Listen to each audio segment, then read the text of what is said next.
From Geppetto Studios in New Freedom, Pennsylvania, welcome to the Cosmic Geppetto Podcast, your home for inclusive, positive geek culture, where we talk about movies, comics, music, books, and whatever else we feel like. Please welcome your host. Oh, I'm terrible at this. Brad Mendenhall.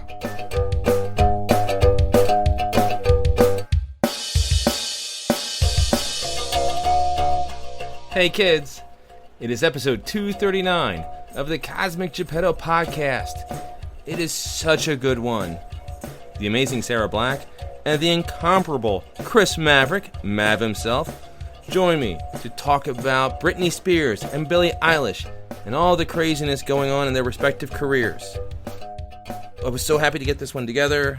I couldn't be any more pleased putting Mav and Sarah together for the first time. It was their first time meeting, and they had great interactions, great discussions, and you're going to like it.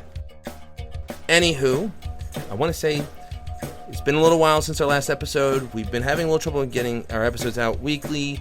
There has been a bit of madness going on at Geppetto Studios. I think we're getting out of the darkness. My goal is always to have episodes come out weekly, and I'm hoping I can get on that. We have some amazing episodes set up to go, and I can't wait for you to hear them, and it's going to be awesome.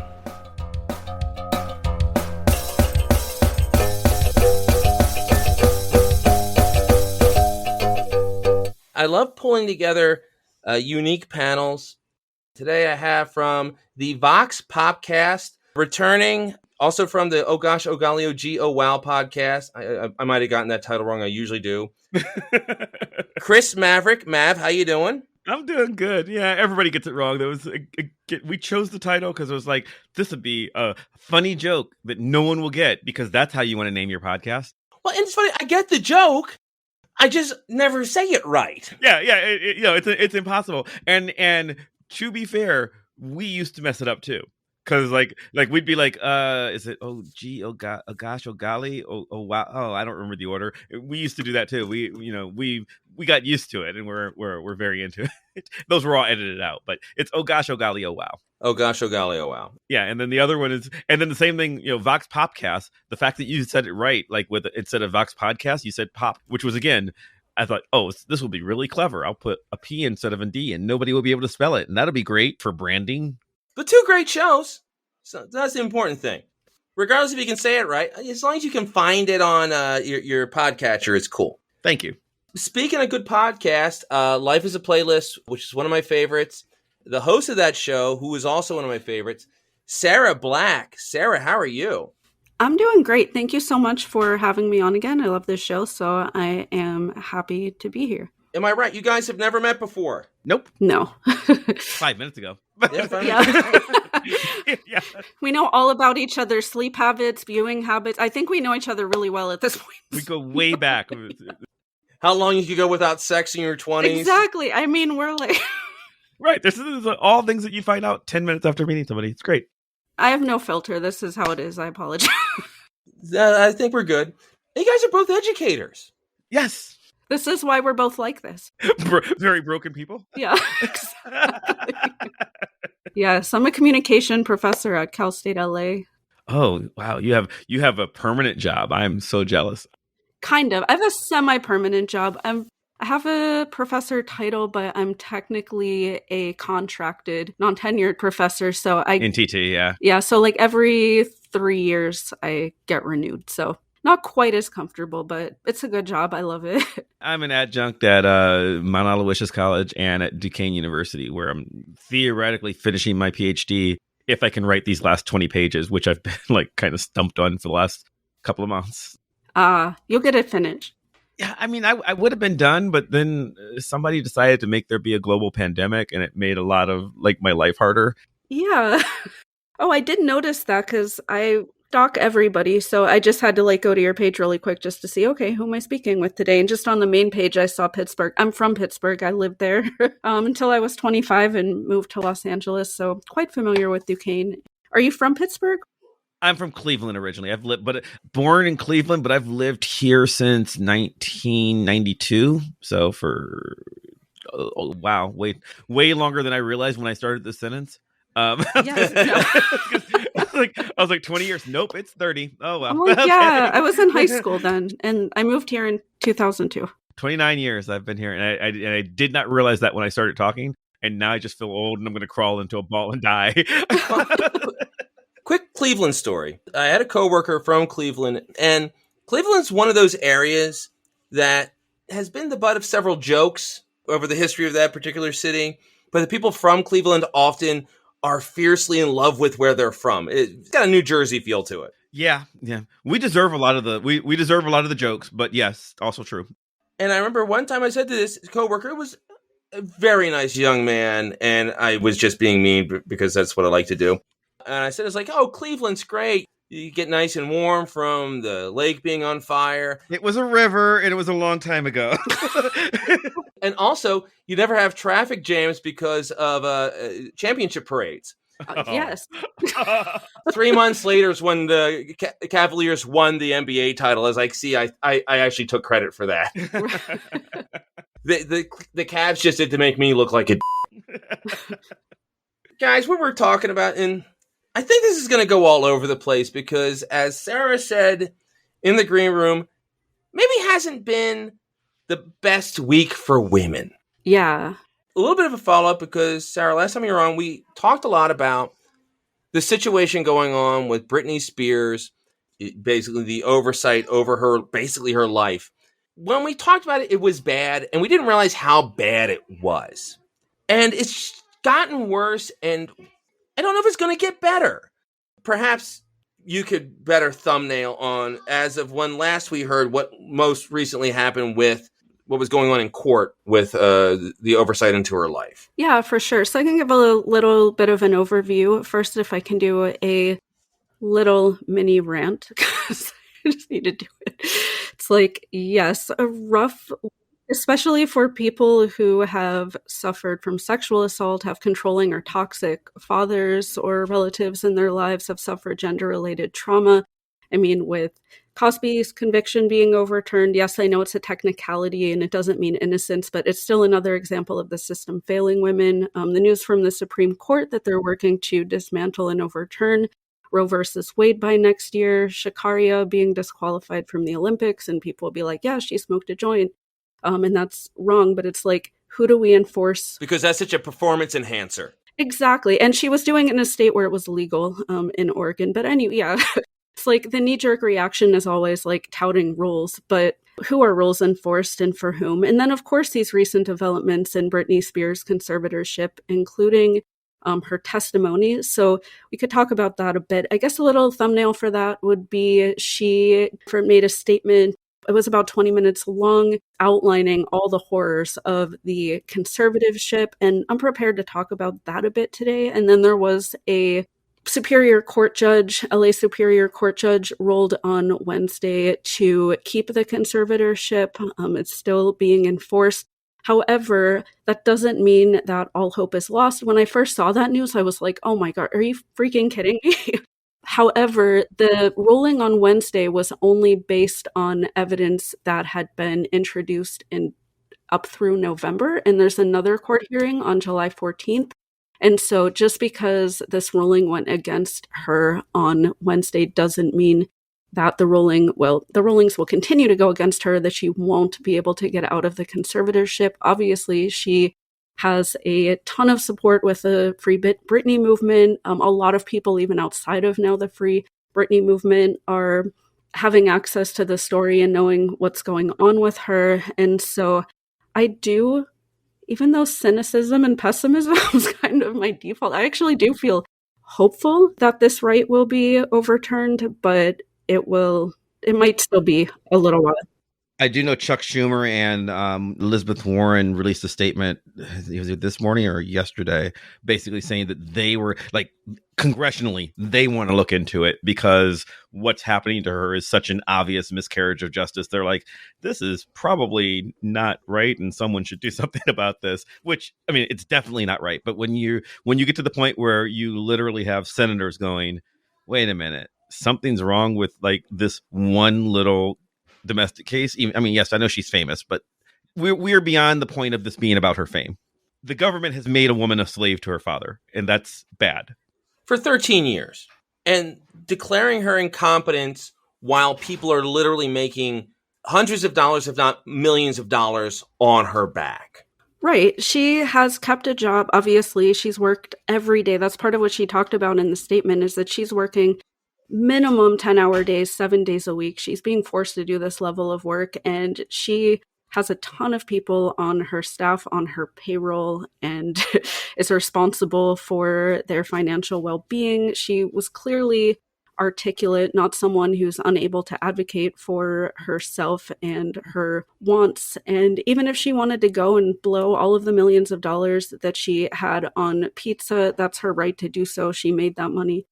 There really is no reason for her to be in this conservatorship at this point. And really just want to say, even back in like 2007, 2008, when she first was entered into the conservatorship, yes, like people would point to, okay, she shaved her head and she's bashing in cars. But even the inherent sexism of the fact that she was had postpartum depression, which doesn't really get talked about or treated enough. The paparazzi were stalking her. She was telling people her wishes over and over again, but she was just a public commodity that didn't really even have control of her own life before the conservatorship. And rather than get help, she was mocked on every talk show, on SNL. Like, people just used her life for fodder. So rather than help her, they just continued to abuse her. And then when she naturally melted down, as almost any human being would do in that situation, rather than just get her help, it became like, yes, did she maybe need some temporary help? Absolutely. Did she need a 13-year draconian conservatorship? No. And at this point, yeah, there's really no reason for her to be in it anymore. The thing that really, really makes it hit home for me is she cannot get an IUD implanted in her body removed. That is some science fiction.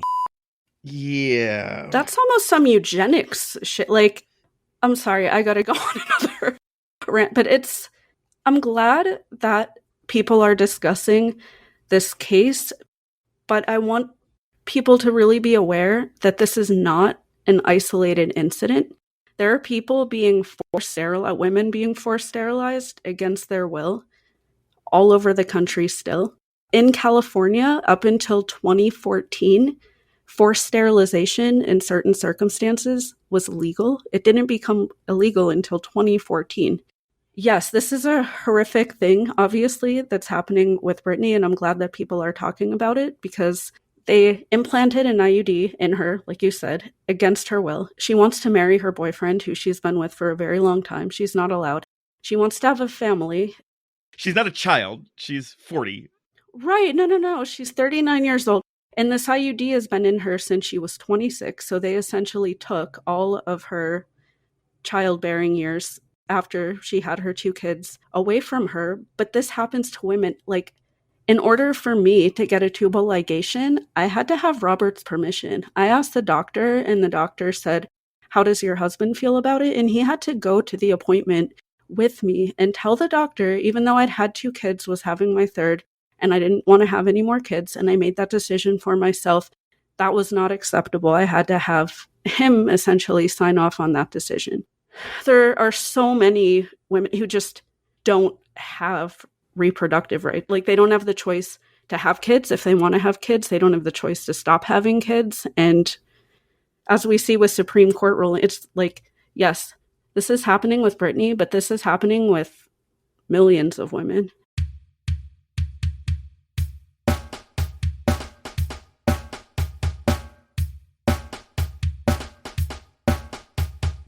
I hate saying silver lining here, but I don't have a better word for it. I'm glad she is famous enough to bring attention to it. Yes. Different levels happen to different people. She is clearly getting the brunt of, like, her situation is unique in that, like, literally everything that could possibly go wrong in like, the system failed her every step of the way over the course of a decade and a half. I get why she's special, but, like, still, I agree with you in that let's not let this happen again to anybody else. Anybody else. Exactly. And let's consider this. The system failed her every step of the way. She's white, she's gorgeous, she's rich, she's not she's not elderly where we like devalue older women. She essentially has every single demographic that you would pinpoint other than being male obviously going for her. And the system still is failing her on every single level. The world is almost made for her. Exactly. Obviously, if she was a dude, there'd be a whole different thing. Because Kanye West has done plenty more crazy as what she's done, and he's fine. Ish. I mean, yeah. I mean, not to put. Kanye is fine in that anybody who would have the power to stop him from being is dead. So I want to be clear. Kanye's mother died because Kanye, in many ways, he is self-destructive, and he is rich, and he is rich enough to make most of his problems go away, despite the fact that he's self-destructive. He doesn't have a parent to step in and try and take advantage. So he's lucky in that he didn't have anybody try to take over. He probably would have lost if somebody had tried it. And then, I mean, we're going to talk about Billie Eilish in a little bit. But it's the kind of thing I worry about for her.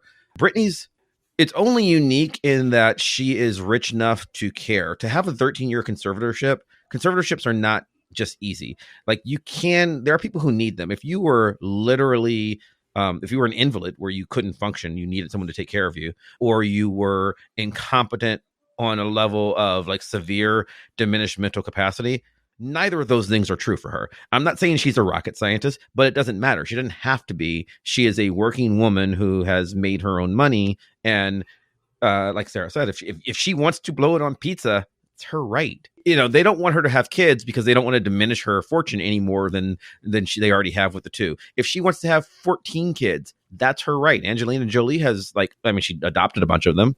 They're still her kids. She's parenting them. They're her children, and she is welcome to do that. You can do that. Like, so the fact that she's being told no for something that she does, that she is clearly of sound enough mind to make this decision. She knows where babies come from. She understands what it means, and she wants this, and it shouldn't be on. And by the way, she can provide for children better than anybody I know. Like, I don't know anybody who has Britney money, so they'd be fine, right? Like, it's just greed that makes people want to control her life and use her as a cash cow. And it shouldn't be legal, and it has been, because the system failed on every level. It wouldn't happen to that level to other people, because if she worked at a bank or a grocery store, no one would put this kind of effort into controlling her. No, there's no money in it for anyone else. Yeah, because they're expensive. It's expensive to maintain a conservatorship. I know people who have that situation going on because they're trying to take care of someone who literally can't take care of themselves. It's not cheap. The lawyer fees cost money.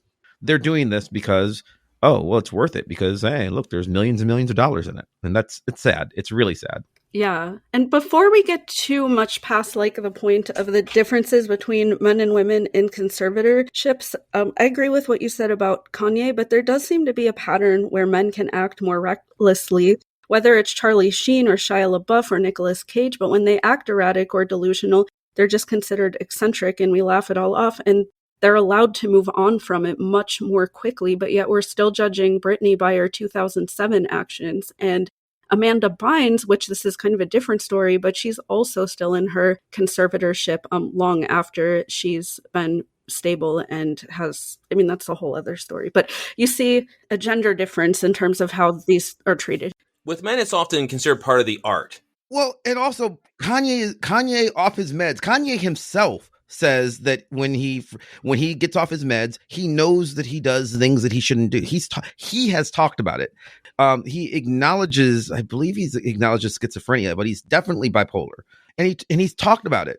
Britney had, we don't know. I don't know her actual medical records, but based on what we can see, what's public knowledge, she had a psychotic break years after being abused by the public, the general public, and her father, who we then gave complete control of her life to. So like, like the person, like she's in the situation because of like, it's not like she's hears voices or something. As far as we know, she had a breakdown because of the pressure that was put on her.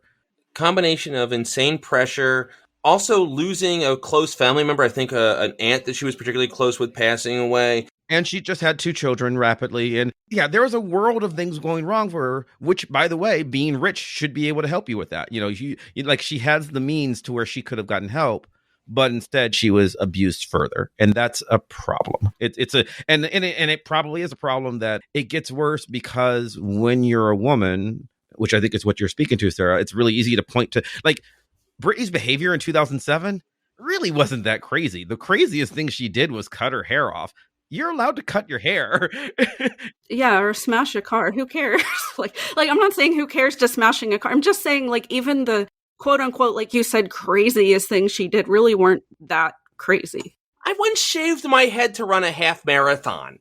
How many rock stars smash up hotel rooms every day, right? Like she did something bad, but she didn't kill somebody. It's not like she was, she wasn't running through the streets naked. She decided to shave her head and people were like, how dare she? And she freaked out at some paparazzi the same way Alec Baldwin has, the same way Russell Crowe has. Like, exactly.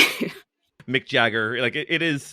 I don't want to say she was justified in destroying somebody else's property. Right, like be accountable for that, but it doesn't mean you need to be in a conservatorship for 13 years. Like pay for their property, but make amends. Like nobody's watched Alec Baldwin for the last 13 years. Right.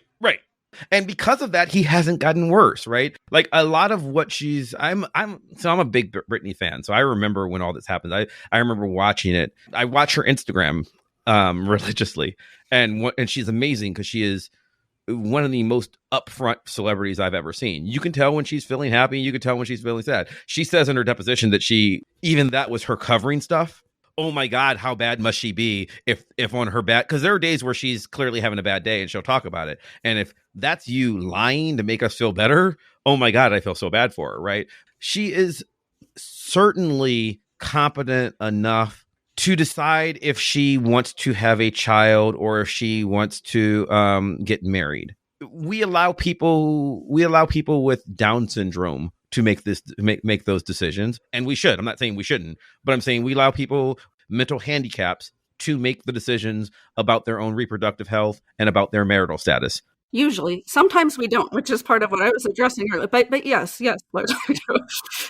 Yes, there is a level where we don't. Like, there's a level of, but I mean, like, as a general rule, it's not illegal. Exactly. No one's out here in your home policing who you are and whether and you shouldn't be like. Right. And for her, they are. And she is, as far as anyone can tell, mostly, like I said, I'm not a psychologist. I can't tell you exactly the legal definition of where you are psychiatrically fine, but she's certainly visibly not to where one would expect her to be in order to make this. Now, on the other hand, I've also listened to her statement, and it's going to be tricky for her because what she wants is she wants the conservatorship removed without further evaluation. And here's where it's tricky. You said, I mean, you're right. The thing that happened this week was not based on her plea from last week. It was based on November. It's going to be really tricky because what I imagine is going to happen is the judge is going to say, well, you have to be evaluated. And she doesn't want to do that because she doesn't trust doctors, with good reason.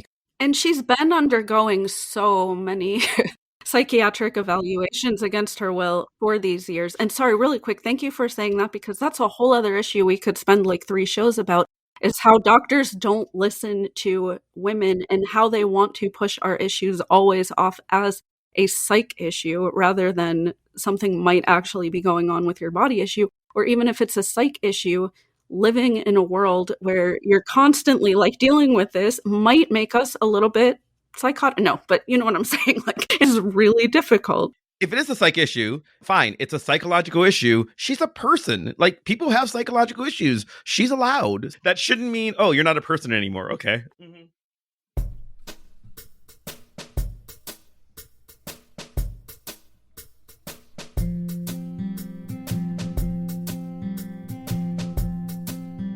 wanted to talk briefly about Amber Tamblin's op-ed in the YouTube video because she brings up a really important point about how women, but especially celebrities like Britney Spears, because she herself having been a celebrity, not to the level of Britney Spears, and the issues that she faced with her not conservatorship, but having her money managed for her was not the same, but she was authority to some degree to speak on it, specifically around the issues of how from the entire time we've been in a patriarchal system for thousands of years, we want to control, one, the bodies, and two, the bank accounts of women. And the bodies, obviously, we've been controlling Britney Spears. Well, we haven't been, but her handlers were like controlling her image from the time she started. If anyone remembers or has heard her early vocals, she had this incredible, rich, beautiful voice. They controlled that. They controlled her with the ponytails and like the sexy, like baby doll look and all of these, like they've controlled her body.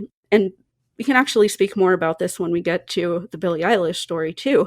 But they've been controlling her in that way the whole time. And then bank accounts. A lot of people forget, like up until 50 years ago, I wouldn't even have been able to get a credit card without my husband's permission. I wouldn't even be able to get like a bank account without my husband's permission. It's relatively new, actually, that I have the financial autonomy that I do. And we can go and blow our bank accounts however we want, but we feel like we have ownership over, one, what Britney's body should look like, what she should do, and what her bank account should look like and what she should do with it. And Russell Brand also made up a really good point where he said, Britney's been treated like an avatar her entire life, and most huge celebrities are.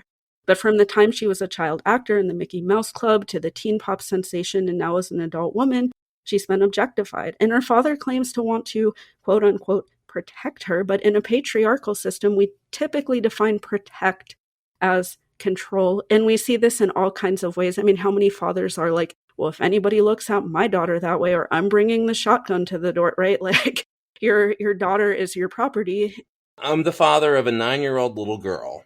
There's been the things of the little boy she has a crush on, or the boy that like goes up and starts flirting with her, and people will go, it's like, oh, Dad, what you gonna do? You gonna get out the shot?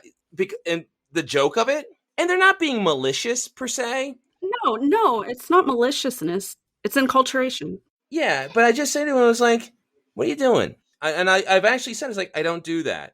If my daughter likes a boy, then she should go over and talk to the boy. And think, because it sends a pretty terrible message that, oh, boys are inherently bad, and liking a boy is inherently bad, and that you need my approval. The logic of what you're even, I mean, like, okay, assume you want to treat women like they're worth less. Okay, I'm just going to take that for granted. The idea of what you're doing is harmful to the boy, even. What are you saying? Patriarchy's bad for everybody. Just like reiterate parts of my dissertation at the top of my head. There's a critic named Lusa Rigarai who argues the ways in which culture is built. Much of culture, not just sex, but much of our entire world culture is built around the concept of owning women for marriage and passing women, selling women from the father to the husband. That's what giving away a bride is. And that's what you're doing when you're making this argument of, oh, well, you got to get the shotgun. It's like, oh, so your argument here is you own your daughter's sex and nobody better steal it from you because you'll shoot them until you deem worthy to give your daughter's sex to someone. Thank you. It is creepy on literally every level when you think about what you're saying when you make the shotgun joke. And I'm not even saying, like, if you want to make jokes, you make jokes. I'm not even arguing never do this. I'm arguing be aware of what you're saying. I'm okay with you doing that if you are okay with considering your 9-year-old daughter to be a sexual being. I'm not saying you're okay with her having sex. I'm saying you're okay with her owning her own sexuality, which is a different statement. And it's one that as a celebrity, you lose that. And as a male celebrity, you lose that. My biggest fear with Britney, because again, I've been a fan of Britney since I remember when Britney's first album dropped. And I was a huge fan. I'll tell that story later because it's more relevant in the second half. But I was a huge fan.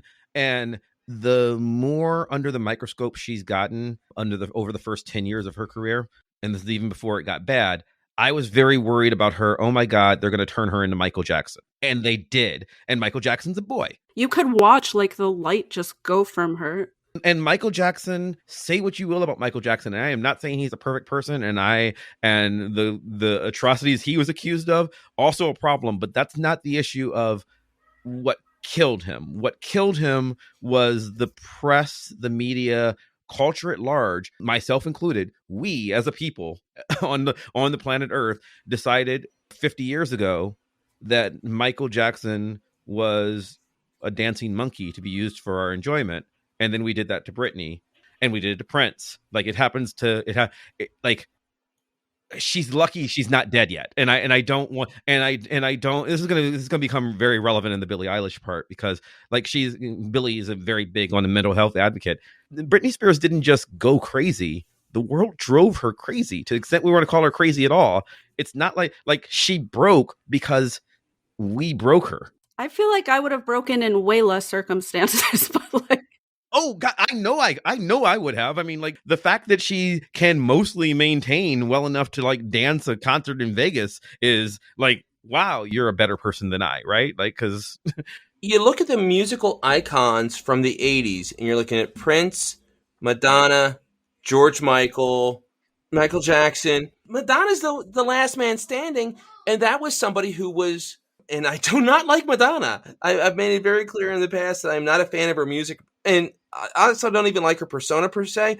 However, what I've always given her credit for is she's taking control of her persona, taking control, and is very, very good at manipulating the media. Like, she has sort of forced her will on the world instead of having the world force their will on her. And that's why she has survived. Whitney Houston, these are all people who, and none of whom were perfect people by any stretch of the imagination, but all their situations seem to be made so much worse by the way the images that were forced on them by the public, the different handlers, the different people. Like Michael Jackson was raised by a horrible, horrible human being with Joe Jackson. And abused people. I mean, not to excuse Michael either, but abused people, and they tend to be stuck at the age and development of when they were abused. And again, please don't take that as like obviously an acceptance of like anything that he did or thinking it's okay. But we do have to consider like how society creates, like people aren't born into a vacuum, like they're affected. the system failed at more than just one guy.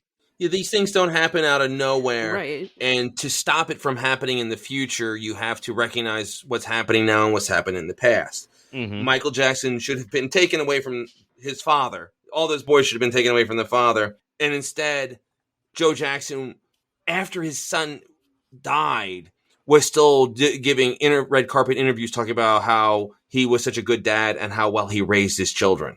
He was an evil man who destroyed his children. Yeah, and that's what I can see that with Britney, which is why I tell the story of when I really learned about Britney Spears. I'd seen her before and not had her register when I'd seen her version of the Mickey Mouse Club at points, but I was too old for it, so I never really paid any attention to it. I was aware of it because the NSYNC guys came from there. And there's a point where, oddly enough, my now wife, but at the time my girlfriend and I had just started dating. We'd gone shopping. I think it was almost Christmas time. We were shopping for Christmas presents for people or something, and we were in a Best Buy. And you know how when you're in Best Buy, they've got the loop that plays on the televisions where it's like, hey, we're going to show some music videos and we're going to show some commercials. And there's like, and it just basically plays on all the TVs on a loop. They had this loop where they had 2 points they had it out of phase by like 5 minutes. It's like a 10-minute loop and they were 5 minutes staggered. So the odd number TVs are playing one part of the video and the even number TVs are playing the other part. I caught Britney Spears' One More Time video for the first time. The Hit Me Baby One More Time video. And I was just like, wow, I don't know. And I'm like, I don't know who this girl is, and I caught it. It's like, this is Britney Spears. It was like, and it was like, we're in sync. This is our friend Britney Spears. Please come buy her album. Right. And I'm like, let me catch that again. And while I'm waiting for it again, right after that, I see another video by Billie Piper. And I see her, and she's being introduced by the Backstreet Boys. And then Stephanie, like I said, my now wife, but my then girlfriend, walks by and she's like, what are you doing? And I'm like, I'm watching this girl. Now, again, I've been me and Steph have been dating for 3 weeks, 4 weeks at this time. And I'm not even thinking about it. I'm just like, I'm watching this girl, and she's like, why are you watching this child? I'm like, no, it's not about that. And I'm like, and I'm like this, and I'm looking at her, and she's like, what? And I'm like, she's gonna be the biggest star in the world. And Steph will tell you that she's always like, she still doesn't understand how I did it. And I'm like, because, and she's like, what? And it's like, everything I know about culture, everything I know about pop culture tells me that this girl has everything that it takes to be the biggest star in the world. And Steph goes, why? Because she's cute and blonde and young. And I'm like, no, she's more than that. And I can't define it, but she is the critical perfect pop culture meme. And she's like, and she said, how? And I said, let me explain this to you. This girl is going to be the biggest star in the world. And then this girl, and I point to Billie Piper, you're never going to hear another album from her ever again. This is it. Yeah, I don't even know who Billie Piper is. And I follow music. Like, what? Right. So nobody does. And actually you do, because Billie Piper's album bombed. And the only reason she's famous anymore is because she went on to become an actress. If you're a Doctor Who fan, you know her as the woman who played Rose. And then she was in Secret Diary of a Call Girl. She's had a great career as an actress. But it just was like dumb luck. She happened to fail into another career. But yeah, but her album drops like and she was just calling herself Billie. She wasn't using her last name when she was going to be a superstar. She was going to be a candy. She was going to be a pop, a pop candy icon, just like Britney. And their albums dropped like the same week, and it was very clear. I'm like, okay, there's only room for one of you in this world, and it's going to be this one. Oh no, and that's so messed up too. We're pitting women against each other. Bring back Billie Piper. No, I'm just kidding. But Billie Piper's I'm a big Doctor Who fan, so good for her, But, Billie Piper's done fine. yes. yeah. There is a thing. Star power is a real thing. Hey, we mentioned George Michael before. George Michael was in Wham with another guy who was just as responsible for Wham's success as George Michael. But for some reason, George Michael became a superstar on his own, and the other guy, I can't remember his name. Simon and Garfunkel. And it's not like Paul Simon was a great looking guy or anything like that, but he just had a charisma or a presence or a star power that made him a big platinum selling star afterwards. And Garfunkel every now and then get the chance to sing with Kathy Lee Gifford on the Regis and Kathy show. Art Garfunkel is a musical genius.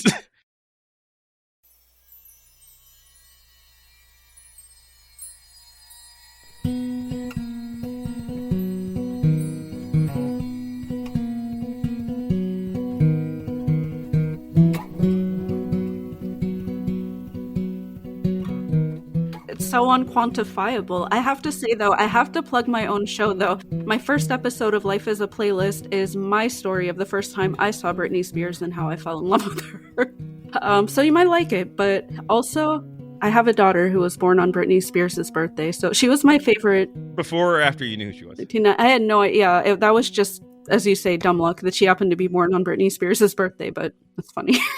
I was just thinking, I'm like, were you like, did you go into labor like a day early? No, like, no. Like, we have to wait for Britney's birthday. We have to wait. But my daughter actually loves that she was born on Britney's birthday, and she's a huge fan of Britney Spears. She's like, yes, that's my birthday twin. Andrew Ridgeley, by the way. Andrew Ridgeley. Yeah, I'm a Wham Oh, fan. right. I was trying to remember his name. And probably a talented guy. And well, look at NSYNC.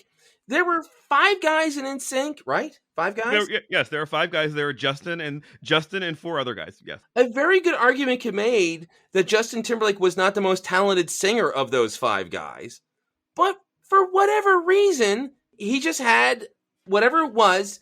I've gone on record, I'm not a Justin Timberlake fan, but you recognize that for whatever reason, he had the star power that propelled him. So he became a star, and the rest of the guys are like doing Geico ads right now. And if you look at, if you want to go and look at Michael Jackson, Michael was the clear breakout for the Jackson 5. It's not that the others aren't talented. Jermaine had a respectable solo career. He really did. So did Janet. I love her. No, that was later though. Like Janet was lucky enough that she was the youngest and Joe mostly ignored her. like that's Janet's saving grace. He was an old tired man when she became of age. Janet was like, she's like an actress. Like no one even asked her if she could sing. Just like, oh, okay, you're just keep making your TV show. And then Janet's like, oh, yeah, I'm going to be a singer now. And it's like, what? Oh, you're amazing. Who knew? Like, no one had ever even checked. And then Joe tried to take control of Janet's career. If you look at Janet's first album or two albums, I can't remember if she does one or two albums before Control. I think it's only one full LP and like maybe a couple of singles. But and I'm doing this from memory without Wikipedia, so don't at me if I'm wrong. Or at least at him nicely. Yeah, I'll at you so nicely. But yeah, she makes like an album, and like Joe, it's not great. And the same thing's true of Michael's first couple of albums. They kind of get away. Like Michael hooks up with Quincy Jones and is just like, leave me alone. I'm going to make my own album. I am a star. And like he does that more or less without Joe. And Janet hooks up with Jimmy Jam and Terry Lewis. She makes Control, an album that if you're paying attention, half the songs on that album are about leave me the alone, Joe. And Michael also has some leave me the alone lyrics in some of his songs. There's a common theme, yeah. Yeah, it's a lot of I mean, the album's called Control, and Now I'm All Grown Up. It's literally an album about getting away from Joe Jackson, and good for them. But we're talking about Janet like she's the normal one. Janet Jackson is not a normal human being compared to anybody else in the world whose last name is not Jackson. Like, she is, by all accounts, a quirky, eccentric weirdo, except that she's Michael Jackson's sister. So comparatively, she seems like super sane and normal. She's certainly less weird than Britney is. Like, she's had fewer problems than Britney has had, and, has been luckier. I think it's just dumb luck. Maybe because she didn't have as much control. Yeah. Or no, maybe not. I mean, it could be that, like you said, even though she was a huge star, I think Michael was in the way. I think we paid a lot of attention to Michael. Exactly. So she didn't have to take the brunt of that. I mean, Britney's definitely taking the brunt in her family. Like, sure, Jamie Lynn Spears, sorry, my daughter told me I had to plug Zoe 101. So Jamie Lynn Spears did Zoe 101. But I mean, obviously she's her star is smaller than Britney's considerably. So Britney's getting the brunt of everything. No, she was just a cute kid who got forced into a Nickelodeon show produced by a guy who was a terrible human being. I just watched a thing about Schneider is the guy who produced a lot of those Nickelodeon shows. And he had like weird fetishes and he was a very odd dude. Yeah. I don't know how much you've read about that, but. Well, I saw the thing where apparently the way to get into Hollywood is just to be in defeat. And not to fetish shame, but it's okay if you're in defeat, but it's not okay when you're in charge of 14-year-old girls and having them pour ketchup over their feet. What the hell? Yeah, that's super messed up. Yeah. So, but no, she sort of got forced into a thing, and she had no aspirations. I remember reading an article in Rolling Stone magazine saying that Jamie Lynn Spears was more interested in just riding around on her scooter. And they sort of said, oh, we're going to give you a TV show because the proximity to fame. Yeah. Well, she was like 13 at the time, wasn't she? So like that was a completely reasonable, riding around on scooters was a reasonable goal because she was a child. I don't know if either of you saw Jamie Lynn's reaction to what's happening with Britney right now. But I mean, she said she loves it. She turned off all of her Instagram comments so that she didn't have to deal with that. But she did make a brief video saying that she loves and supports her sister. And I don't doubt that. I'm sure that she does. But if you listen to the voice behind the words and the facial expression, she's dripping with anger and condescension. And I get that. And women get accused of being angry all the time. So I mean to make it like that. But it's like, I feel like the impression I got, it almost sounded like she was more angry with her sister and having to deal with this situation. Like, I didn't ask for any of this. I didn't want this. I don't want to be involved in this. Yeah, her life wasn't normal either. She escaped that world. Jamie Lynn Spears hasn't done anything since the end of her show. She got pregnant towards the end of the show and then left entertainment, which was something that she was never particularly interested in, it seems. Getting pulled back into this, dealing with her sister and the father whose name she shares. Yes. Which, by the way, that's an ego thing. Right. I never considered naming my daughter Bradley. Bradley's kind of cute for girls, too, though. No offense. Manly name. Love it. But it actually does kind of work intersex. It's okay. There was a Toad the Wet Sprocket song about a girl named Bradley. That's not the problem. Right, I know. I didn't even want to name him my boys Brad. I was like, nah, I'm good. I'm good. Right. My thing was we basically picked names, first names, and then gave them middle names of our fathers. My wife and I each gave them middle names of fathers. But yeah, I appreciate a legacy thing, but Yeah. I'm not dismissing anyone. I understand there's that proud tradition, but it's like, no, I'm good. I'm good. I'm good. But definitely not a daughter Bradley. It's like, no. And speaking of her father really quickly, because his statement of saying, why didn't you fight it before, to Britney? I mean, Britney's saying that she didn't even know she could fight her conservatorship, but even if she knew that, this victim blaming attitude of like, well, why didn't you fight it before? Why didn't you stop it before? Is a common tactic leveled against women when we're speaking out about abuse and assault. Again, see Cosby or Brett Kavanaugh for why we might not want to. But it's also in this case wrong. She did speak out about it in 2016. Those records were just sealed until recently. But that just irritated me to no end when he said that. Like, why didn't you fight it before? Gee, I can't imagine why women don't fight things, like, sometimes. And what kind of complaint is that? Like, okay, if your argument is that she needed the help, like let's take him at his word and say she needed the conservatorship. Why didn't you speak on it before? Because I was sick. Like something was wrong and I'm better now. Like that, like if that can be the answer. Exactly. That's another possibility as well. The goal should be to get better, right? I mean, because she clearly had trouble when it went down. You know, again, it's been 13 years, right? But when it went down in 2007, 2008, she clearly needed help. It looked like the system was failing. I remember talking about this with people at the time where I said, what happened? Like there was a point where everyone made fun of Britney Spears for being crazy because it was funny to make fun of her until she clearly had an actual problem. Then it became not fun anymore. Until you realize there's a chance she's going to die because of this. Right. Because like, I think that, and maybe it's the way we treat mental health problems in general in this country. But like, we'll make fun, even the word crazy, right? Which is not a clinical term like anywhere, right? But we will make fun of, oh, so-and-so's crazy. And then when it becomes clear that they have legitimate mental problems and where there are health issues, people do, not everybody, but there is a backing off. This happened with Kanye. We talked about Kanye earlier, right?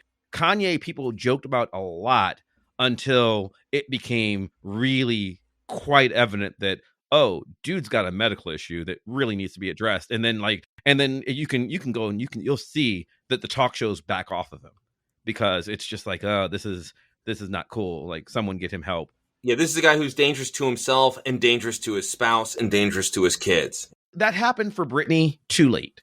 Because it did happen, but it happened too late. But even that was a decade ago. That was 10 years ago. She's been, by all accounts, trying her best since then. She she was a judge on X Factor. She was fine.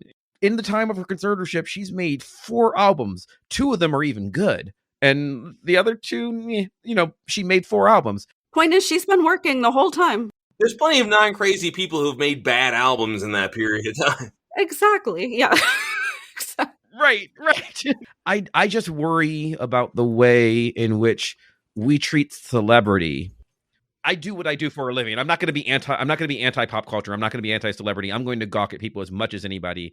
Literally, I have a whole show just me doing that, right? I do think that they're part of culture, but there is a danger there. And I think it's perfectly fine for her to want to take control of a world that failed her. It seriously failed her. And I mean, you want to talk about Billie Eilish. I think we're on the same wavelength to doing that to her.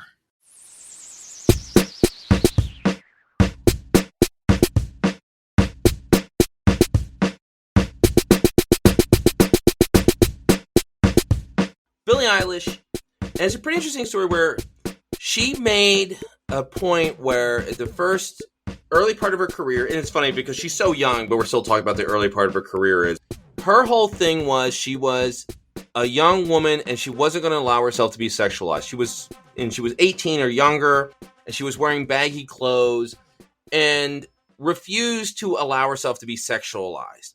And I remember there was even some magazine or whatever did like some weird photo manipulation to put her head on a stripper's body or a porn star's body And she lost it, rightfully saying, my whole thing is having control of my body, and you're literally putting my head on someone else's physique. Now, for the cover of Vogue, she's a little older, and she decides, like, hey, I wanted to glam up for this magazine cover. And there was some backlash. From her fans as well. Detractors and fans. So many crazy things have happened since then. And also, she handled it really well. And I think she did a pretty good job of stomping out the fires. Yes. Gen Z is not going to deal with this anymore. Gen Z is not Gen X. No, there's so much fun made of millennials and Generation Z and all that. They're kick-ass. I love them, but I teach them and I have kids, so I think they're great. Yeah, same here. Yeah. I have a very specific comparison between Billie Eilish and Britney. This is happening to Billie right now. Billie Eilish is a 19-year-old woman. She is an adult, by any account. When she made that initial statement where she was like, I will not allow anybody to sexualize me. I don't want to be. I believe she was 15 at the time. She might have been 16. But when she first started talking about it, she was 15 or 16. And she started saying, I don't want to be defined by the way I look. You know what? Good for her. But she was also a 15-year-old girl. She's a 19-year-old grown-ass woman now. And if she wants to be pretty for a photo shoot, that's her right. Does she have to be? No, but she chose to be. Like someone offered her the cover of Vogue, and she said, oh my God, I'm going to be on Vogue. Let me glam up for this. And by the way, she looks glamorous in a very Billie Eilish kind of way. Yeah. She does not look like Beyonce. She does not look like Britney Spears. She's still her. Yeah. And I'm like, good for her.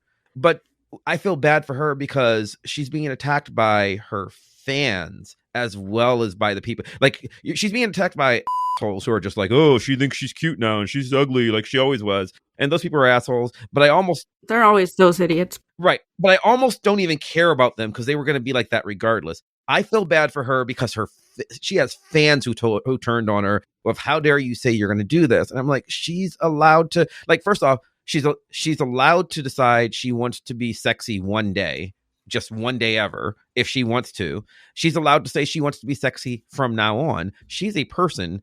You know, she said she wouldn't allow herself to be objectified. If she wants to objectify herself, that's her right. And it really bugged me. And it reminded me of, again, this is when Britney first started falling apart. This is before she even had kids. I will never forget there was a point where when she was dating Justin Timberlake still, and there's a whole bunch of the problems there. Oh yeah. Even before the problems, when she was dating Justin Timberlake and they were showing up clearly vacationing together and stuff. Fine, they were a couple. They were like 18, 19 and 21, 22 at the time. People started harassing her in the press about, well, she said she was going to save herself for marriage. If she's vacationing with him, they're probably having sex. And it's like, first off, none of your business. And second, when she made that statement, she was 15. She's 18 now. People change their mind, assuming they are sleeping together, which I assume they probably did. She was not the only 18-year-old woman who had sex. Frankly, she wouldn't have been the only 15-year-old woman who'd had sex. But like you asked a 15-year-old devout religious girl, what do you feel about sex? And she's like, I'm saving myself for marriage. And she had just turned 15 when she did that Rolling Stone interview, because that's what she believed at the time. And good for her for changing her mind or not. We need to stop trying to police women's bodies and how they present them and when they have sex and who they have sex with. But I just want to quickly say that brings up the issue with Billie Eilish of that whole creepy waiting till she's 18, where like maybe she's covering herself up, because there was this whole thing in the same Britney decade of the 2000s where it was really funny for talk show hosts to be like, haha, wait until the Olsen twins are 18, then we get to, and it was just a common thing that people would talk about. They even had countdown. Yes, exactly. Countdown calculators to when they turned 18, so that then you would be able to objectify and talk about having sex with them and all of this. Britney Spears, the Olsen twins, Alyssa Milano. Lindsay Lohan was big, and it was just like, and it was, see, I don't think it was jokes. To me, those countdown clocks were always, oh my God, 2 years, 6 months, 3 days till so-and-so's like legal. And I'm like, till I can say all the stuff that I'm already thinking. Exactly. and for me, it's like, look, say it. because it's not, because what happens in 2 years is legally you'll be able to have sex with her without being hit with statutory rape. You're not going to, because she does not want you. She's not looking for, like the idea that it's a weird thing that we do. I shouldn't say we, primarily Western countries, specifically America, because age of consent is different in different places, and it's not even 18 in most of America. In most of America, it's actually 16. But we have arbitrarily picked this point where we're like, 18 years old is when you're grown up and we can you as a girl or a boy. We've made that weird rule. When really you're not even developed till you're 25, but anyway. But we've made this weird rule where 17 years and 364 days, that's gross, but 18 years and 1 day, yeah. Like that, like we treat it like there's this magical line. Right. Like, obviously the lines are arbitrary and all of that. But to have a countdown timer is weird. I'm trying to. Okay, Lindsay Lohan is Lindsay Lohan, Britney Spears. I will just see. The Olsen twins, I didn't think really were, but like Lindsay and Britney were absolutely selling their body as sexual objects before they were 18 years old. Like, that was part of the gimmick. Oh, that iconic Rolling Stone cover with Britney Spears with her top open and showing her bra. Before she was 18 years old, it was a very sexualized pose. Right. So she's inviting you to look, and fine, right? But to pretend you're not having those thoughts and like, oh my God, I can't wait till she's 18. It's like, for what? For you to rape her? No, like either you're attracted to her now and she's 16, good for you. Fine. Like, she obviously wants you to be. Well, I'm going to challenge that a little bit. Like, I don't really know what she thought, because that shouldn't have happened to her anyway. I mean, at that point, she's being... If you're arguing the controlling, yeah. Yeah, she was being controlled more. Yeah, she's being victimized at that point. Like, she's being controlled. So I don't know. I don't know that she was actually thinking she wanted anybody to do anything to her. Yeah, Britney the corporation was inviting you to. Yes, Britney the individual might not have been. That is completely fair. I think it's an important distinction.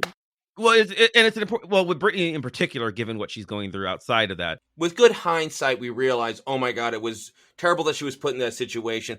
However, at the time, before we knew all the intricacies of what was going on behind closed doors, it was definitely a product being put in front of us. And there's so many problems. There's so many problems top to bottom. To look at the other way, even with the problems that she's had because of fame, Lindsay Lohan in 2021 would not say that was forced on her. I've heard her talk about it. She would say she was very aware of controlling her own image, and she wanted to be a sexy young woman.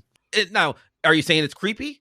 In a lot of ways, yeah, a lot of what Lindsay did was creepy. And in a lot of ways, she went off the rails eventually later, and it really hurt her career. And they brought her off the rails too. I don't know if anyone remembers. I don't know. I think it was Letterman who had that interview with Lindsay Lohan where she was getting ready to go into rehab, and she talked beforehand and said, I'm not here to discuss the fact that I'm going back into rehab. I'm here to discuss whatever it was she was there to discuss, whatever work she was doing. And he just kept bringing it back. And she was so professional. She's like, I'm here to talk about X. And then some of the questions she would answer, but she would just do it like really briefly. And then she would try to redirect. And he just like kept hammering her. And it's like, we did this to so many. They should have pulled her. She should not. I mean, don't go on Letterman. I like Letterman, but yeah, I understand why you did it. But if your days, it's not. There are certain people. Letterman's one of them. Howard Stern's one of them. Both of whom I like, right? But like you know what? Oprah is one of them. Just some people love it. If you are heading back to rehab, do not go on Oprah. It's not going to be a good time for you, because Oprah's not going to take no for an answer. But that's why you discuss these things ahead of time, right? They did discuss them with the Letterman people, and it's like, here's the off topic. Here's the things that are off topic. And she did answer. And if it was just that, like, are you going back to rehab? Yes, I'm going back, or whatever the case may be. But it wasn't that. So I'm going to agree to disagree with you there. Like, I think Letterman's tactics were... No. I'm not. You're not disagreeing with me. I think absolutely they were horrible. I'm thinking don't go on Letterman because he's known for not taking no for an answer. I agree with you. He was not right there. You should, yeah. I'm saying you shouldn't be going on. Don't go on Letterman. He's a horrible person with things like that. Like, yeah. I want to make it clear he was wrong. What he did to Lindsay Lohan's, what he did to Paris Hilton. Yes, oh my, Jessica Simpson even caught some of that. I don't know from Letterman specifically, but just in terms of interviews and how people discussed her. Yeah.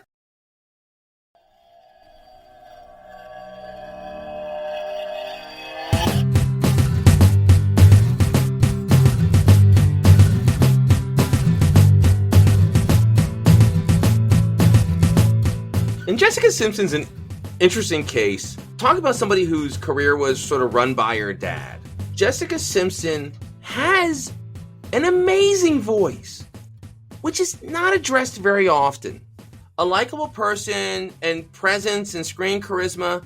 They turned her into an idiot because they filmed her for a while and they took this, and she seems almost like in real life, like Joey from Friends, not a stupid person, but somebody who just says before thinking and is sort of charming with it. And she was a 21-year-old young woman, married to a guy a bit older and more experienced. They put her in front of a camera, played her out to be an idiot, had her play the idiot, had very much Svengali stuff with her dad. Really, there's a lot of correlations between her and Britney Spears, where also she had a sister who was sort of thrust into the same world. And it's funny, and she's come out more recently and talked about the drinking problem she had. And then we were so interested in her sex life after her marriage ended. And who cares? I would assume she has one, yes. It's like, oh, she dated Adam Levine or whoever she dated, and everyone think was such a big deal. And there was a little weird scandal about it, as opposed to Justin Bieber, hell, the real example of it, Charlie Sheen, who walks around showing the porn stars that he's currently living with. And it's so weird. It's like a boys will be boys. If anybody got flack for it for being a male slut, Charlie Sheen got flack for being a male slut. Like I wouldn't say he's a good example. I think a lot of male celebrities do what you're doing. Sheen's, I think, a bad example because the world did eventually turn on him. Colin Farrell, perhaps a better example? Absolutely, Colin Farrell's a good example. But I think Sheen was one where people were like, "Oh God, this guy again." But yeah, Farrell, absolutely. Or Adam Levine. You named somebody. I mean, he's married now, but at the time, Adam Levine was, or Leo DiCaprio, George Clooney before he got married. There are a lot of mimbos who just basically whore their way through Hollywood, and we look at them as heroes. Or it's cute. Endearing, but not the other way around. Well, it's the old Hugh Hefner thing where Hugh Hefner was sort of a creepy guy and the whole world he created was weird. But because he was sort of fun and he would wear the cute outfits and the sailor cap and the pajamas, it was weirdly endearing or almost wholesome. And then just read one article or biography of anyone who sort of went through the Playboy Mansion. It's like it was a weird, creepy place with a weird, creepy old man. With lots of uncomfortable rules. There are a few people who have nothing nice thing to say about him, a few women, but a lot of his former girlfriends do not have the most kind words to say about that experience. But he did it his entire life because he was rich and male, and we let him. What do you think is going to happen with Billie Eilish? Because she seems in so much of a better place, and you worry, as young as she is, the attention put on her. It wasn't that long ago we saw what happened to some young performers, Amy Winehouse. And Billie Eilish, who's a very different performer than Amy Winehouse, because she's not a vocal powerhouse, but she's someone who has a lot of control over the material and is really caught on to the public imagination. And you just worry that because she has this independent streak, that it going in that same direction. And again, none of us are mind readers, right? Like, I mean, she could be hit by a bus tomorrow for all we know, right? I hope she's not. But I think what she's got going for her that Britney didn't. Britney, as I said when I first started talking about her, like I knew she was a star. Yes. You just know immediately. You see her and you're like, oh my God, she's a star. This is a star in the making. And other people from that same crop, like I remember Christina Aguilera comes out around the same time. Jessica Simpson comes out around the same time. And they are talented. Either one of them could have easily have been the most talented vocalist of their generation, except for they had the misfortune of dropping the same time as Britney Spears, right? And she's clearly going to be the one that's like, oh my God, this is a superstar in the making, same way as Michael Jackson. and to a lesser extent, Timberlake. Timberlake, I could tell, was like, wow, he's not quite super talented, but he's got it. The kid's got going somewhere. Where I think Billie is different is Billie's career is not based on some undefinable pop principle. Billie's career is based on her being able to speak on a personal level to a segment of the population who cares about her message more than her presentation of it. Which is not to say, and that's not to even say it's bad to be a Britney Spears, but like it never mattered what Britney was saying. Oops, I did it again. What are you singing about? Toxic. None of the songs matter, right? What matters is the charisma of the performer. Same thing with like Michael Jackson, right? Billie Jean is not my lover. She's just a girl. What are you even talking about? No one cares, right? I like Billie Eilish's songs are all about her struggles with mental health, are about her feelings on patriarchy. They're about her feelings on politics. She is doing poetry and connecting with her audience in a way that it's remarkable that it's working. Well, there's a certain thing of timelessness with the sort of persona she has and the music she does. Yeah, that, and I think that like because her message is important, I think that protects her in a way. The reason people are, and I don't mean the people who hate her, I don't mean the haters, but the reason her fans were hurt by her sexualizing herself for Vogue, they're not thinking it through, and it feels like a betrayal to them. As opposed, it's really, she apparently wanted to do this today, and good for her, right? And tomorrow she'll go back to wearing baggy t-shirts, or she won't, and that's fine. I think that if you're going to compare her to somebody, it's more like a Lady Gaga, somebody who is, all I'm trying to do is I'm trying to share my message in song, and you're either with it or you're not, and I can be a weirdo. I'm trying to think of somebody male who matches up. Bob Dylan. I can be a weirdo, and that's fine because you're either with me or you're not. And I think that will protect her a little bit. I hope that will protect her a little bit in a way that it doesn't protect somebody who, if the world stops, maybe not now, but like certainly 20 years ago, if the world stops thinking Britney Spears is sexy, then her career's over, right? If we're looking at it today, if we're looking at Ariana Grande, who I think has a phenomenal voice. I love Ariana Grande's voice. She is amazing. I talked about Britney as a singular talent. Britney was a full package. Ariana Grande has the best voice of any vocalist, male or female, that I've heard since Mariah Carey. She is amazing. Thank you. I was going to say that. You really need to hear my show because we're you and me same page. Yeah, I'm totally booking myself, and you're welcome on mine. Ariana Grande's career is over if right now, at least her career in 2021 is over if she's not hot. She needs to be hot right now in order to keep. Now, maybe she'll find something else to where she can, like I worry that she'll eat a sandwich and then people will stop paying attention to her. Yeah, reinvention. She has the potential to do what Kesha has done, where we found out that Kesha had an unknown depth and talent. She did that amazing performance of a Bob Dylan song with Ben Folds at an award show. It was like, oh wow, she's actually wonderful. Yeah, and I hope that's there for Ariana Grande, but she's not demonstrated that yet. Here's who I compare her to, and I'm sure Ariana would love this given what I know about her, but Aretha Franklin was this. Aretha Franklin was a massive sex symbol, and then it's like, oh, she's also an amazing person who I want to hear everything that she has to say, but it took a while for her to get noticed that way. I don't think anybody has ever paid attention to Billie Eilish only because of what she looks like or only because of what she sounds like. It's always been the message. So I think that protects Billie in a weird way that Britney was never protected, or at least I hope. That's my guess.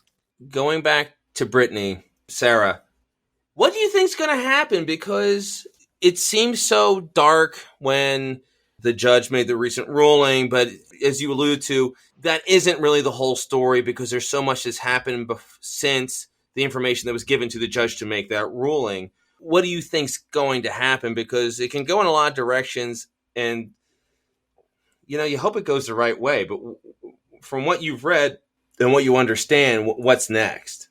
So I feel like as Mav mentioned, politicians like Chuck Schumer and Elizabeth Warren getting involved, the Free Britney movement just growing on a massive scale, and just how much awareness there is that her conservatorship will end. But I'm also afraid to be hopeful because, as we know, even though it obviously should be that, sometimes we just get really disappointed. And it's like the patriarchy reminds us, like, hey, it's still here, it's still kicking, it's still strong.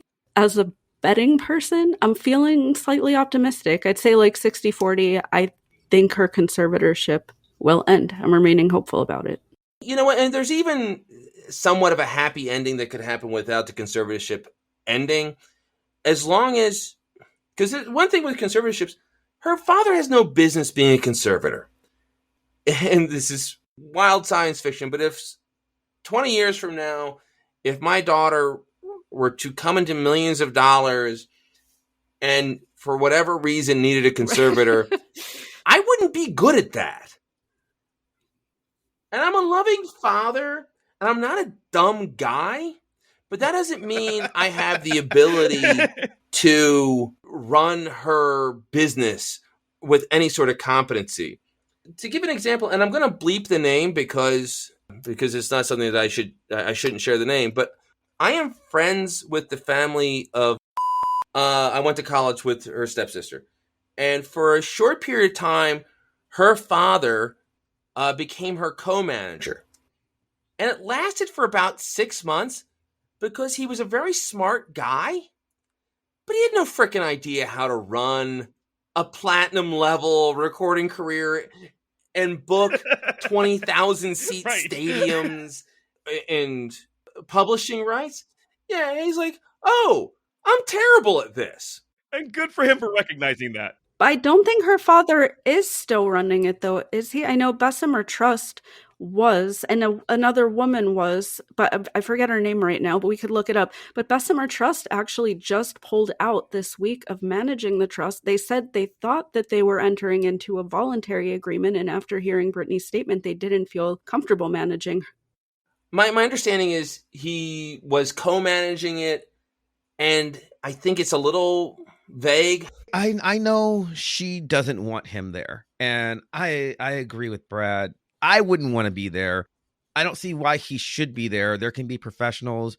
I don't know that he's going to be removed. My understanding was that he stepped partially down because of health reasons, but like legally, I don't think he gave it up. I think he's going to come back or whatever. And my hope is that at the very least, if nothing else, and you decide as a court that she is not competent to run her own affairs, you have a person that you believe is incompetent to the point that they need help controlling their life, begging to remove one specific individual. That's her main thing. She said, if you do nothing else, please make my father go away. So if the person who is in a conservatorship because we're worried about her well-being, and she's saying, I feel terrorized by one person, then that one person should go away.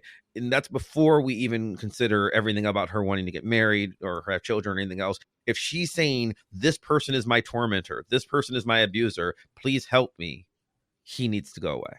And that's my biggest hope. And then I want to deal with all the other stuff, but like at the very least, make him go away.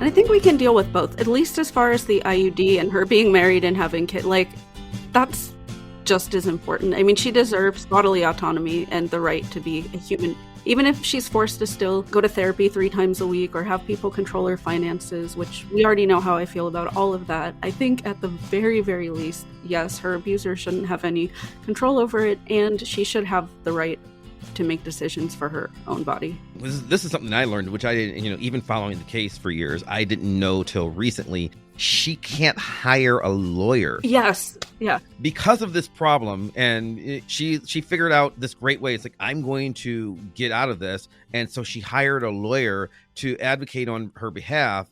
And because she is not a competent person allowed to make decisions, she's not allowed to hire a lawyer. Her conservatorship has to do that. So she cannot hire legal representation to prove herself sane. And she has to pay for the representation against her, which is an extra kick in the pants because she's essentially paying for her opposition's attorneys.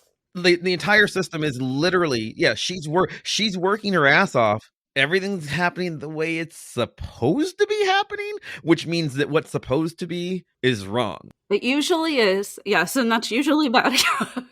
I think the system failed her to get her in the situation in the first place, but the system is working as designed, and that's bad.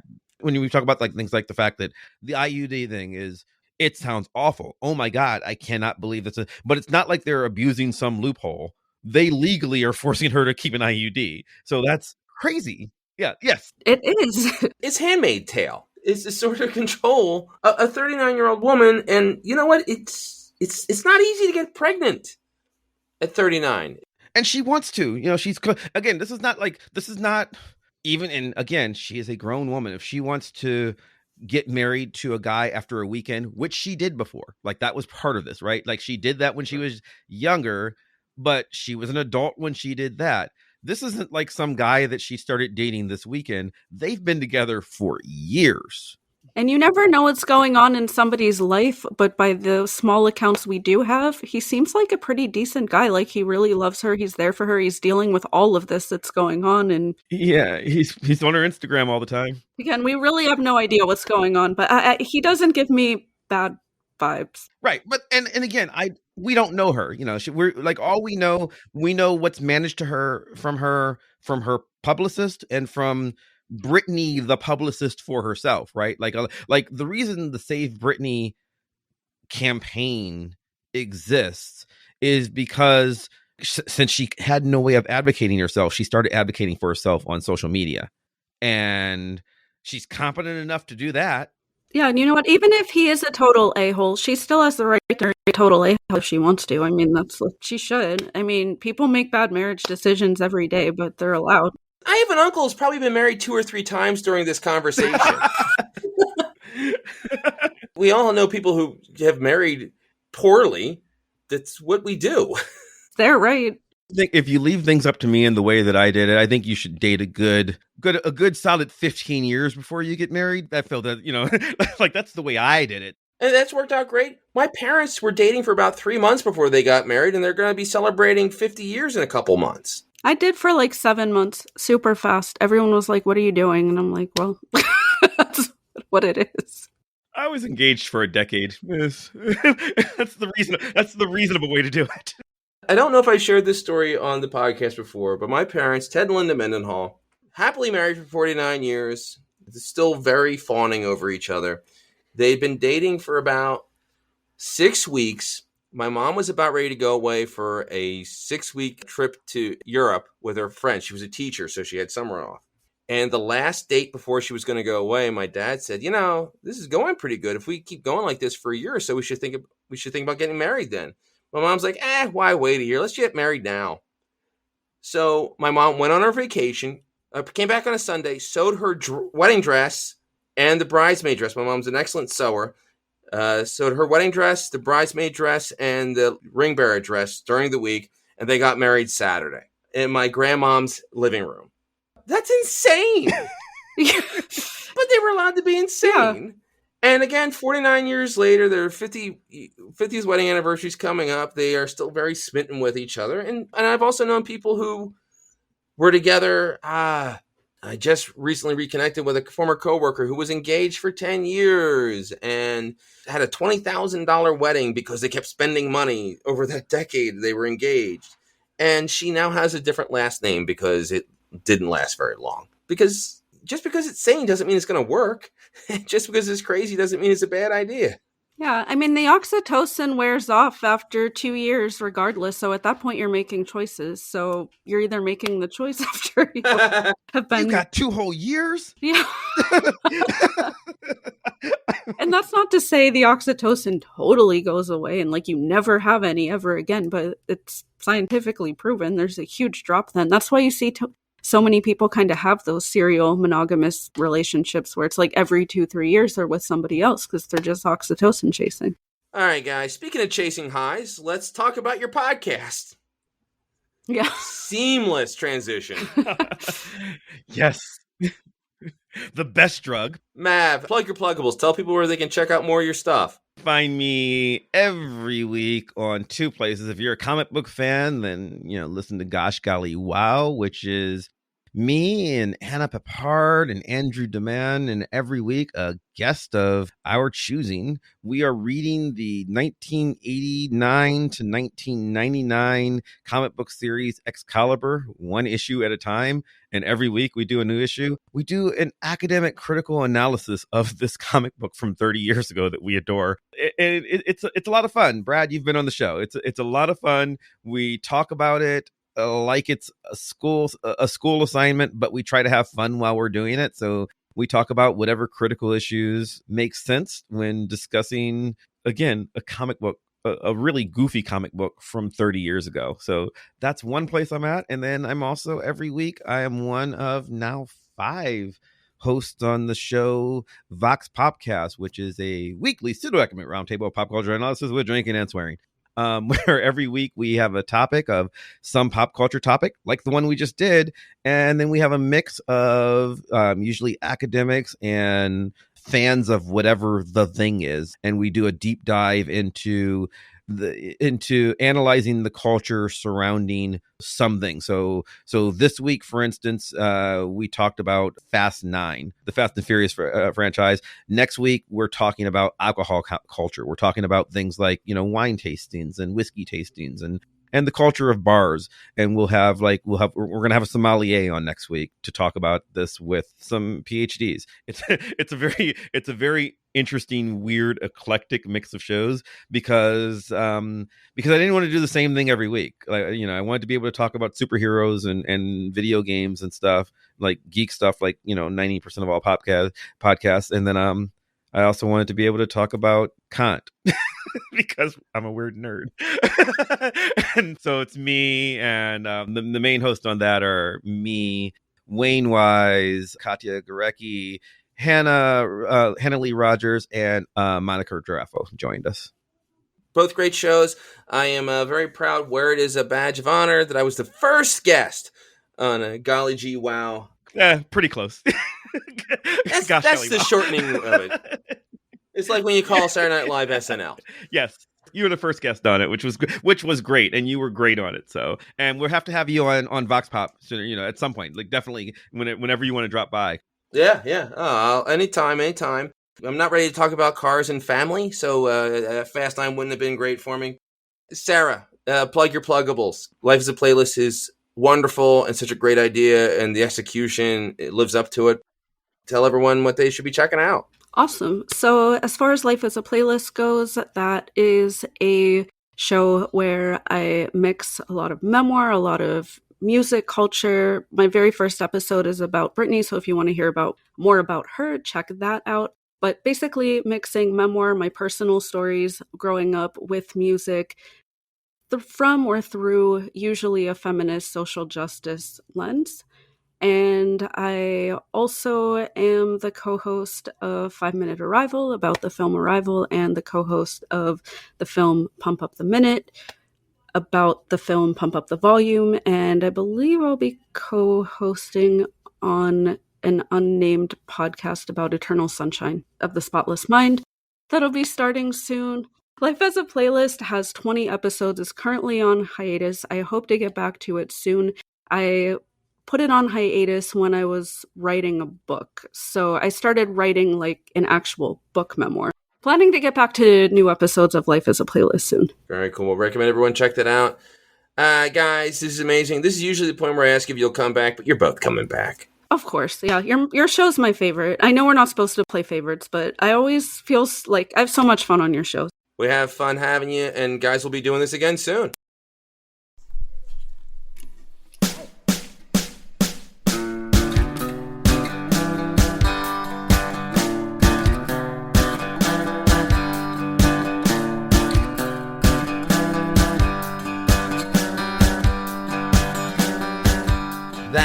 wraps episode 239.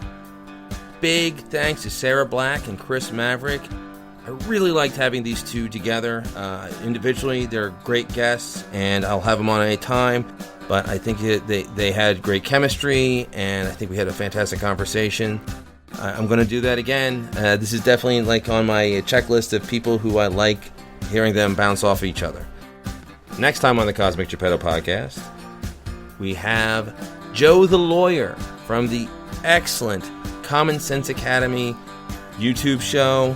He is a Pennsylvania-based lawyer, so I had to talk to him about Bill Cosby's conviction being overturned. It's a great conversation, and I can't wait for everyone to hear it. And if you want to, you can go on to, and I'll post a link. You can actually see the video of it. You can actually see what I look like, in case you're always wondering. It is on our YouTube page. We never do a lot with our YouTube page, but there's this great conversation with Joe and I, and you should check it out. But you will have a chance to hear it. Until then, in the words of Jarf Hardin, see you in the funny pages.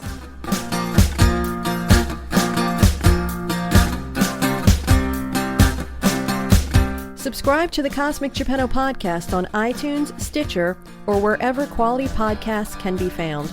Rate and review us while there. Follow us on Twitter at CosmicGPod, and we will follow you back. Unless you're a jerk. We don't follow jerks. Like us on Facebook at facebook.com/Cosmic Geppetto. We love hearing your ideas for upcoming episodes. Email us at cosmicgeppetto@comcast.net. All I'm trying to do is I'm trying to share my message in song